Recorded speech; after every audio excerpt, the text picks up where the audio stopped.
പുതിയൊരു വീഡിയോയിലേക്ക് എല്ലാവർക്കും സ്വാഗതം. ഒരു പെൻറ്റഗൺ ആയാലോ? പെൻറ്റഗൺ ഷേപ്പ് ഒരു 5 സൈഡ്സാണ് ഉണ്ടാവുക പെൻറ്റഗൺ. അപ്പോൾ 5 സൈഡുള്ളൊരു പെൻറ്റഗൺ പാറ്റേൺ എങ്ങനെയാണ് ചെയ്യാൻ നോക്കാം. ഞാനിവിടെ എടുത്തിരിക്കുന്നത് 3mm ക്രോഷ്യോ ഹുക്കും നോർമലി ആക്രിലിക്കാണ് കേട്ടോ. ആദ്യം നമ്മളൊരു സ്ലിപ്പ് നോട്ട് ഇടുക, ഒരു മാജിക് റിങ് ചെയ്യുക, ദെൻ 3 ചെയിൻസ് ചെയ്യുക, 2 ഡബിൾ ക്രോഷ്യോ, 2 ചെയിൻ, അങ്ങനത്തെ 5 സെറ്റ്, 3 ഡബിൾ ക്രോഷ്യോ 2 ചെയിൻ എന്നുള്ള 5 സെറ്റ്സ് ചെയ്തെടുക്കുക. രണ്ടാമത്തെ ഫസ്റ്റ് ഡബിൾ ക്രോഷ്യോ 3 ചെയിൻ നമ്മളൊരു ഡബിൾ ക്രോഷ്യോ ആയിട്ടാണല്ലോ കണക്കാക്കുക. പിന്നെ 2 ഡബിൾ ക്രോഷ്യോടെ ചെയ്യുക, 2 ചെയിൻ ഇടുക, വീണ്ടും 3 double crochet, 2 chain, 3 double crochet, 2 chain, 3 double crochet, 2 chain, 3 double crochet, 2 chain. എന്നാൽ നമ്മൾ ആ 3 ചെയിൻസ് ചെയ്ത സ്പേസിലേക്ക് സ്ലിപ്പ് ഇട്ടിട്ട് ജോയിൻ ചെയ്യുക. അപ്പം നമുക്ക് ചെയ്തെടുക്കാം. അങ്ങനെ അതാ ഞാൻ 5 സെറ്റ് ചെയ്തു.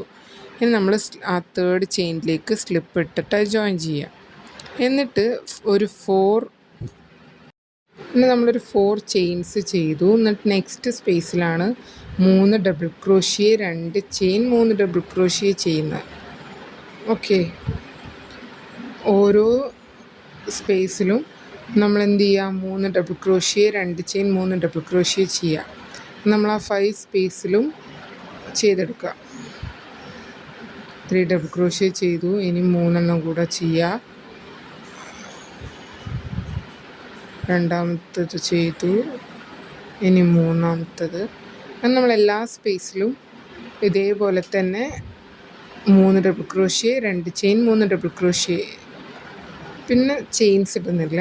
നെക്സ്റ്റ് സ്പേസിലാണ് 3 ഡബിൾ ക്രോഷ്യോ. നമ്മൾ ഗ്രാനി സ്ക്വയറിനൊക്കെ ഒരു ചെയിൻ ഇടുമല്ലോ, ഇതതില്ല. 3 ഡബിൾ ക്രോഷ്യോ ചെയ്യുക, 2 ചെയിൻസ് ഇടുക, 3 ഡബിൾ ക്രോഷ്യോ. പിന്നെ നെക്സ്റ്റ് സ്പേസിൽ, അങ്ങനെ ആ 5 സ്പേസിൽ നമുക്ക് ചെയ്തെടുക്കാം.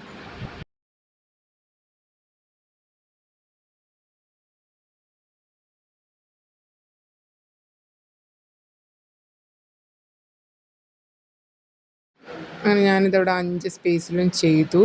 ആ 3rd ചെയിനിലേക്ക് സ്ലിപ്പ് ഇട്ടിട്ട് ജോയിൻ ചെയ്തു. പെൻറ്റഗൺ ആയതുകൊണ്ട് ഞാൻ ആദ്യം പറഞ്ഞല്ലോ 5 സൈഡ്സ് ആയിരിക്കും പെൻറ്റഗൺ 5. അപ്പോൾ നമ്മൾ 5 സ്പേസിൽ ഇപ്പോൾ ചെയ്തെടുത്തു. ഇനി നമ്മൾ വീണ്ടും ചെയ്യുമ്പം നമ്മൾ ഗ്രാനി സ്ക്വയറും ട്രയാങ്കിളും ഒക്കെ ചെയ്ത പോലെ ആ സെൻറ്ററിലൊരു സ്പേസ് ഉണ്ടാവുമല്ലോ, അവിടെ നമ്മൾ സെയിം, ഞാൻ ജസ്റ്റ് ഈ യാണൊന്ന് ചേഞ്ച് ചെയ്തിട്ടുണ്ട് കേട്ടോ, നിങ്ങൾ കുറച്ചും കൂടെ ക്ലിയർ ആയിക്കോട്ടെ വെച്ചിട്ട്. ഒരു ഓഫ് വൈറ്റ് യാൺ ഇതവിടെ അറ്റാച്ച് ചെയ്തു, ഒരു 3 ചെയിൻസ് ചെയ്തു. ഇനി വീണ്ടും 2 ഡബിൾ ക്രോഷ്യോടെ ചെയ്തു, 2 ചെയിൻ ഇട്ടു, 3 ഡബിൾ ക്രോഷ്യോടെ ചെയ്യുക. കോർണറൊക്കെ എപ്പോഴും സെയിം ആയിരിക്കും. ബാക്കി വരുന്ന സ്ഥലത്ത് 3 ഡബിൾ ക്രോഷ്യോ ആയിരിക്കും. എല്ലാ സ്പേസും സെയിം ആയിരിക്കും. കോർണർ സാധാരണ പോലെ തന്നെ എപ്പോഴും ശ്രദ്ധിക്കുക. 3 double crochet, 2 chain, 3 double crochet. പിന്നെ വരുന്ന സ്പേസിൽ നമ്മൾ 3 ഡബിൾ ക്രോഷ്യോ ചെയ്യുന്നുള്ളൂ. ഇനി നെക്സ്റ്റ് കോർണറാണ്, അവിടെയും same 3 double crochet, 2 chain, 3 double crochet ചെയ്യുക.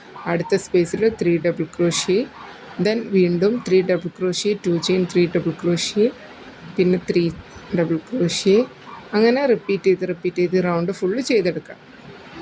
അപ്പോൾ ഒരു ഗ്രാനി പെൻറ്റഗൺ ആണ് കേട്ടോ ഇത്. നിങ്ങൾക്കറിയാലോ, അധിക പാറ്റേൺസ് നമ്മൾ ഡബിൾ ക്രോഷ്യോ വെച്ചിട്ട് തന്നെയാണ് ചെയ്യുന്നത്. അപ്പോൾ നിങ്ങൾക്ക് ബേസായ ഡബിൾ ക്രോഷ്യോ അറിയെങ്കിൽ എല്ലാ പാറ്റേൺസും സിമ്പിളായിട്ട് ചെയ്തെടുക്കാൻ പറ്റും. ഞാനിതവിടെ അത് ചെയ്യാണ്. അങ്ങനെ റൗണ്ട് നമ്മളിത് കംപ്ലീറ്റ് ചെയ്തു. 3rd ചെയിനിലേക്ക് സ്ലിപ്പ് ഇട്ട് ജോയിൻ ചെയ്തു. നിങ്ങൾക്ക് ഇനി എത്ര റൗണ്ട്സ് വേണമെങ്കിലും ആഡ് ചെയ്യാം കേട്ടോ. ഞാനിവിടെ ആകെ 3 റൗണ്ട്സേ ചെയ്തിട്ടുള്ളൂ. എല്ലാത്തിലും പറയണ പോലെ ആ ഡബിൾ ക്രോഷ്യോ 3 ഉള്ളത് കൂടി വരും. കോർണറൊക്കെ എപ്പോഴും സെയിം ആയിരിക്കും. അപ്പോൾ ഈ വീഡിയോ ഇഷ്ടമായെന്ന് വിചാരിക്കുന്നു. അടുത്ത വീഡിയോയിൽ മറ്റൊരു ദിവസം കാണാം. Thank you.